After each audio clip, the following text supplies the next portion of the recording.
CM Bhupesh Baghel ने बाल दिवस के मौके पर शिक्षा समागम कार्यक्रम को संबोधित किया। इस दौरान उन्होंने प्रदेश में गुणवत्तापूर्ण और उत्कृष्ट शिक्षा पर जोर भी दिया है। इसी के साथ ही सीएम ने शासन की लोकप्रिय स्वामी आत्मानंद अंग्रेजी माध्यम स्कूल योजना की उपलब्धियां भी गिनाई हैं और कहा है कि सभी बच्चों को उसी स्तर की शिक्षा मिलेगी जो आईएएस, आईपीएस और आईएफएस के बच्चों को मिलती है। साथ ही 3 साल के बच्चों के लिए बालवाड़ी तो वहीं 9 से 12वीं कक्षा के छात्रों के लिए रोजगार मूलक शिक्षा को बढ़ावा दिया जा रहा है। राज्य शैक्षिक अनुसंधान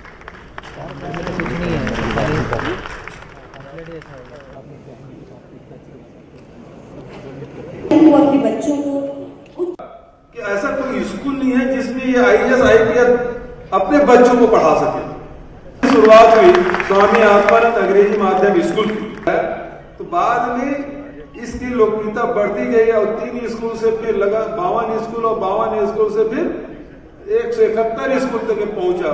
तो 100 का चालन किया जा रहा है ताकि हमारे दूरस्थ अंचल के बच्चों की शिक्षा उसी स्तर का, उनके यूनिफॉर्म भी, टीचर भी और सारी व्यवस्थाएं एक जैसी हो। निःशुल्क पढ़ाई है। लोअर मिडिल क्लास के लोग भी इसमें एडमिशन ले सकते हैं और मुझे बताते हुए प्रसन्नता हो रही है कि इसमें आईएएस, आईपीएस, आईएफएस के, आईआरएस के जो सरकारी अधिकारी हैं उनके बच्चे भी इस स्कूल में लाइन लगा के एडमिशन लिए। निर्णय लिया है कि स्वामी आत्मानंद अंग्रेजी माध्यम स्कूलों की तर्ज पर बच्चों के गुणवत्ता युक्त शिक्षा उपलब्ध कराने के लिए अंतर्राष्ट्रीय मानकों के अनुरूप स्कूल संचालित किए जाएंगे। बच्चे यहाँ से निकले और अंतर्राष्ट्रीय स्तर की कोई प्रतिस्पर्धा हो, वहां जाकर वो तैयारी कर सके, वहां खड़ा हो सके और छत्तीसगढ़ को गौरवान्वित कर सके। 3 वर्ष से अधिक आयु के छोटे बच्चों के लिए बालवाड़ी का संचालन करके उन्हें पूर्व प्राथमिक शिक्षा दी जाएगी। ये 2030 तक के इसकी हम पूरा करेंगे। तीसरा, 9वीं से 12वीं तक के विद्यार्थियों को रोजगारमुखी शिक्षा प्रदान की जाएगी ताकि ये बच्चे पढ़ाई के साथ साथ किसी अन्य विधा में हुनर अर्जित कर सके। बच्चे हैं उनको उनके साथ साथ आईटीआई भी करा रहे हैं ताकि वो 12वीं के सर्टिफिकेट के साथ आईटीआई के भी सर्टिफिकेट उनको मिल सके। ऐसी व्यवस्था इस साल हमने शुरुआत की जिसमें करीब 8,000 बच्चे इससे लाभान्वित। पहला साल है तो दोनों सर्टिफिकेट उनके साथ। आगे बढ़ेंगे। सीएम भूपेश बघेल की मासिक रेडियो वार्ता लोकवाणी की 23वीं कड़ी का प्रसारण आज किया गया। सीएम भूपेश बघेल ने लोकवाणी में इस बार उद्यमिता और जनशक्तिकरण का छत्तीसगढ़ मॉडल पर प्रदेशवासियों से बातचीत की।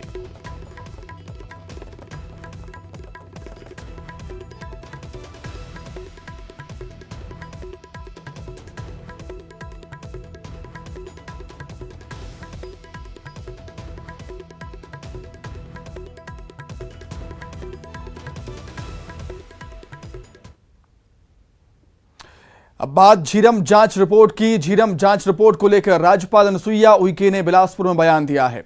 उनका कहना था कि रिपोर्ट को आयोग ने सौंपा जो ओपन था उसे उन्होंने नहीं पढ़ा। लीक होने की बात पर उनका कहना था कि इस बारे में वो लीगल एडवाइस लेने के बाद रिपोर्ट को सरकार को सौंप दिया था। उन्होंने बिलासपुर में राज्यपाल बिरसा मुंडा जयंती पर आयोजित कार्यक्रम में हिस्सा लेंगे।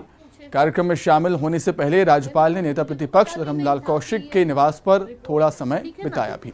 बहुत धन्यवाद। पूछे ना, देखिए सबसे बड़ी चीज मैं आपको बताएं कि रिपोर्ट चीफ जस्टिस जो कि हमारे यहाँ पहले तत्काल प्रभारी रहे हैं वो भी जस्टिस के रूप में, और अब आंध्रा कोई रिपोर्ट अगर जुडिशियली है वो भी अगर गवर्नर को दे रहे हैं तो इसमें कोई ऐसी बात नहीं है कि आप किसी न्यायपालिका और इसके संविधान के पद के बैठे हुए व्यक्ति के, अगर अभी तो वो रिपोर्ट मतलब आई है ना, मैंने उसको पढ़ा था क्योंकि इतना 10 वॉल्यूम में है और 4184 पेज। अब अभी कहाँ से इतना सारी चीज़ों। अच्छा, दूसरी बात है अगर आई भी तो वो लीक कैसे हुई, अभी तो मतलब आप ही बता दो कि कैसे लीक हुई, किसने बता दिया। मेरे पास से तो सीधे, और फिर जहाँ तक है जब रिपोर्ट आ रही है तो वो क्या मैं क्या पोस्टमैन की तरह उनको दे दूं सरकार को? उनको अगर देना तो सीधे दे देते, मुझे देने की क्या जरूरत थी? तो क्या मुझे भी इस बारे में दिया है तो मैं भी इस बारे में अपने अभिमत लीगल एडवाइजर से नहीं लूंगी क्या कि इस रिपोर्ट को क्या करना है? छत्तीसगढ़ में माओवादी मुठभेड़ को लेकर सीएम भूपेश बघेल ने बड़ा बयान दिया।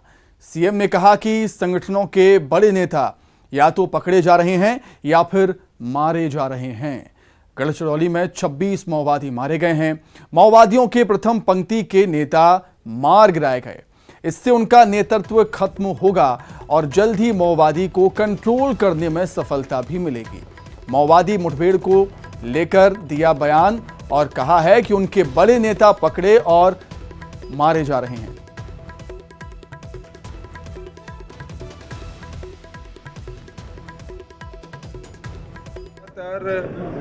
जो बड़े नेता हैं नक्सलियों के या तो गिरफ्तार किए जा रहे हैं या उनकी मृत्यु हो रही है, जिसमें झारखंड में भी एक बड़े नेता पकड़े गए।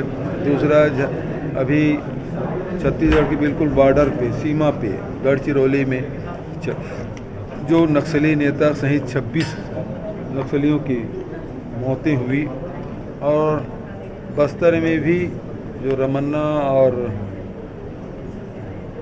और जो नक्सली नेता हैं उसके मृत्यु से निश्चित रूप से उनके प्रथम पंक्ति के नेता अब उसके निश्चित रूप से कमी हुई है और इससे नक्सल मूवमेंट प्रभावित होगा और बहुत जल्दी नक्सली को कंट्रोल करने में हम सफल होंगे। चलिए अब आगे बढ़ेंगे। महाराष्ट्र के गढ़चिरौली में पुलिस और नक्सलियों के बीच मुठभेड़ हुई जिसमें 26 नक्सली मारे गए। 11 पट्टी के जंगलों में महाराष्ट्र पुलिस की C60 यूनिट के साथ ये मुठभेड़ हुई। पुलिस को मारे गए नक्सलियों के पास से बड़े पैमाने पर हथियार और नक्सली साहित्य मिला है। मारे गए सभी नक्सलियों के शव को गढ़चिरौली के सरकारी अस्पताल लाया गया। पुलिस ने पूरे अस्पताल परिसर को घेर रखा है। पूरे इलाके में हर आने जाने वाले पर नजर भी रखी जा रही है। वहीं बताया जा रहा है कि मुठभेड़ में 2 टॉप लेवल के नक्सली भी मारे गए हैं, जिसमें से एक मिलिंद तेलतुमड़े नक्सलियों की सेंट्रल कमेटी का एक मेंबर है। इसके साथ ही नक्सलियों के MMC जोन यानी महाराष्ट्र, मध्य प्रदेश, छत्तीसगढ़ जोन का इंचार्ज था, जो एक बड़ी सफलता हम कहेंगे। वहीं नक्सलियों के 3 रीजनल ब्यूरो में से एक सबसे बड़े सेंट्रल रीजनल ब्यूरो का सदस्य है। भीमा कोरेगांव के अलावा महाराष्ट्र के भंडारा जिले में खैर लांजी में दलित आंदोलन में हिंसा भड़काने और देशद्रोह के आरोप में मिलिंद तेलतुमड़े पर मामला दर्ज हुआ था। महाराष्ट्र पुलिस के लिए बहुत बड़ी कामयाबी यह है कि C60 कमांडोज ने एक स्पेसिफिक इनपुट पर इतना बड़ा ऑपरेशन किया। ये 10 घंटे का ऑपरेशन चलता रहा। आपको बताना चाहेंगे कि शनिवार सुबह 6 बजे ऑपरेशन शुरू हुआ और शाम 4 बजे तक ये ऑपरेशन चलता रहा। इतने बड़े ऑपरेशन में 10 घंटे के ऑपरेशन में 26 नक्सलियों को मार गिराया है। न्यूज 18 इंडिया एक जो पहला चैनल है जो स्पॉट पे पहुंचा हुआ है, जहां पर सभी 26 नक्सलियों की बॉडी को रखा गया। आप देख सकते हैं कि जो गढ़चिरौली पुलिस के लोग हैं वो यहां पर मौजूद हैं। अस्पताल के अंदर, ये जो सरकारी अस्पताल है, इसी अस्पताल के अंदर 26 लोगों की नक्सलियों की जो बॉडी है वो यहां पर रखी गई है। अब यहां पर पोस्टमार्टम शुरू होगा। पोस्टमार्टम शुरू होने के बाद पूरा प्रोसेस शुरू होगा। यानी कि जो अहम, इसमें सबसे जो अहम बंदा है, जो नक्सली का कमांडर रह चुका है, महाराष्ट्र, तेलंगाना और छत्तीसगढ़ का हेड मिलिंद तेलतुमड़े अपने आप में काफी बड़ा नाम है ये नक्सलाइट में। उसकी बॉडी अगर मैं आपको यहां से दिखाने की कोशिश करूंगा, आप साफ तौर पे देख सकते हैं कि अंदर की तरफ जो जमीन पे जो नीले रंग की पन्नी पे आप साफ तौर पर जो बॉडीज रखी हुई हैं, वहां पर वो सब बॉडीज जो है वो नक्सलियों की हैं। 26 नक्सलियों की बॉडी यहां पर रखी हुई है। पोस्टमार्टम का प्रोसेस है वो अब धीरे धीरे यहां पर शुरू होगा। यानी कि जिस तरीके से अब जो प्रोसेस है, जो लीगल प्रोसेस है वो धीरे धीरे शुरू होने वाला है। लेकिन आपको बताना चाहेंगे कि इस पूरे मामले में जो सबसे अहम चीज है कि मिलिंद तेलतुमड़े को मार दिया गया है और साथ ही साथ जो C60 कमांडोज की टीम है वो वापस यहां पर अब वापस स्पॉट पे आ चुकी है। कांकेर जिले की सीमा से लगे गढ़चिरौली में शनिवार को 12 घंटे के ऑपरेशन के बाद देश के सुपर कमांडो C60 के जवानों ने लाल आतंकियों का सफाया कर दिया। मुठभेड़ में 26 नक्सलियों को मार गिराने के बाद गढ़चिरौली मुख्यालय पहुंचने पर जवानों का नागरिकों ने अभिनंदन किया है, भव्य स्वागत किया। बैंड बाजे की धुन पर जमकर आतिशबाजी यहां पर की गई। बताया गया कि मुठभेड़ में सेंट्रल कमेटी के नक्सलियों के साथ कई कुख्यात भी मारे गए हैं।